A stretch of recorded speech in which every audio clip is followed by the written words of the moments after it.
On பண்ணிட்டியா? On பண்ணுறேன். இப்போ பாருங்க, கட்டு இப்படி ஓப்பன் பண்ணோம்னா வைங்க, இது வந்து மேலே வைக்கிற மூடி, இது வந்து பாக்கெட்டு.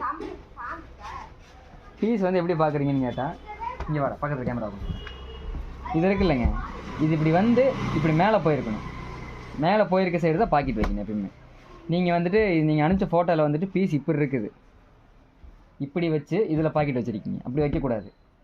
பீஸ் வந்துட்டு நீங்கள் ஓப்பன் பண்ணும்போது இப்படி இருக்கான்னு பார்த்துக்குங்க. ஃபஸ்ட்டு இப்படி இருக்கணும் பீஸு. இப்படி இருக்கிற இடத்துல தான் வந்துட்டு ஓப்பன் பண்ணி நம்ம பாக்கெட் வைக்கணும். ஓப்பன் பண்ணி இந்த வெளி சைடு பாக்கெட் வைக்கணும். வெளி சைடு உள் சைடு நமக்கு தெரியும், அதை தான் நம்ம பாக்கெட் வைக்கணும். நல்லா பார்த்துக்குங்க. இந்த ரைஸ், இதுக்கு பேர் தான் ரைஸு. இந்த ரைஸ் வந்து இப்படி இறங்கி இப்படி ஏறி இருக்கணும். இப்படி இருக்கிற பீஸையும் இந்த ரைஸ் இருக்குது பாருங்க, இப்படி ஆப்போசிட்டில் வரக்கூடாது. நீங்கள் அதான் மாற்றிட்டீங்க ஆப்போசிட்டில். இது வந்து இப்படி வரும். இப்படி வச்சு தான் பீஸ் தப்பாங்க. இங்கே எப்போயுமே இந்த சைடும் சரி இந்த சைடும் சரி இப்படி யூ மாதிரி வந்திருக்கணும். அந்த யூ தான் நம்ம கணக்குங்க. இப்படி தான் பீஸ் தப்பாங்க. இங்கே பாக்கெட் வைக்கணும். இதுலேருந்து 4 இன்ச்சு இங்கே பாருங்க, 1 2 3 4, இந்த 4 இன்ச்சில் தான் பாக்கெட் வைக்கணும் நம்ம.